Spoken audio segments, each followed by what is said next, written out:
অতিরিক্ত 12 তাকবীরের ব্যাপারে অনেকগুলো হাদিস এসেছে এবং সেক্ষেত্রে আমরা হাদিসগুলোর ভাষ্য অনুযায়ী দেখি যে প্রথমে তাকবীরে তাহরিমা, তারপরে 6টা তাকবীর, প্রথমে তাকবীরে তাহরিমা, তারপরে 6টা তাকবীর, মোট হলো 7টা তাকবীর।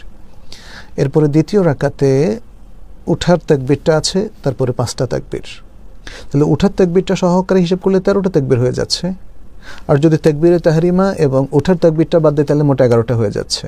তো আপনি যেভাবেই হিসেব করেন না কেন, আমরা বলবো যে তাকবীরে তাহরিমা, তারপরে 6টা এবং উঠার তাকবীর, তারপরে 5টা, এটাই সবচেয়ে প্রণিধানযোগ্য। আচ্ছা, এর পাশাপাশি শারহ মাআনিল আথার সহ আরও কিছু গ্রন্থে 8 তাকবীরের কথা এসেছে। সেটা হচ্ছে প্রথম রাকাতে তাকবীরে তাহরিমা এবং তারপরে 3টা অতিরিক্ত তাকবীর, তাহলে 4 তাকবীর হলো।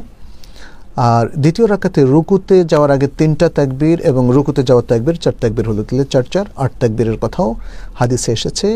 শেখ আলবানী রাহিমাহুল্লাহ এই হাদিসটিকে তার সিলসিলা আহাদিস আস-সাহিহার মধ্যে সহিহ লিগাইরিহি বা সহিহ এভাবে উল্লেখ করেছেন। অতএব এই দুইভাবেই সালাত আদায় করা যেতে পারে। শেখ আলবানী বলেছেন যে 12 তাকবীরের আমলটাই যেহেতু বেশি শুদ্ধ, সেটাই বেশি রেকমেন্ডেড, সেটাই বেশি আমল করবেন। তবে মাঝে মাঝে এই আমলটাও করবেন, যেহেতু এটাও বিশুদ্ধ হাদিস দ্বারা সাব্যস্ত হয়েছে। যদিও আমরা আনফর্চুনেটলি লক্ষ্য করছি আমাদের দেশে আমরা 12 তাকবীর আর 6 তাকবীর নিয়ে খুব ঠেলাঠেলি করছি, লাগালাগি করছি।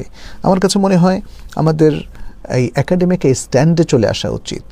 এখন শেখ আলবানী সহি বলার পরেও যদি আমাদের কোনো কোনো ভাই বলেন যে না, তার কাছে স্টিল দাঁড়াইফ, তাহলে ঠিক আছে, আপনার কাছে দাঁড়াইফ থাকতে দেন। বাট শেখ আলবানীর মতো একজন নির্ভরযোগ্য ব্যক্তি যখন এই যে অতিরিক্ত 6 তাকবীর সহ 8 তাকবীরের কথা শুদ্ধ বলেছেন, সাধারণ মানুষ তো সেটাতে নির্ভর করতেই পারে।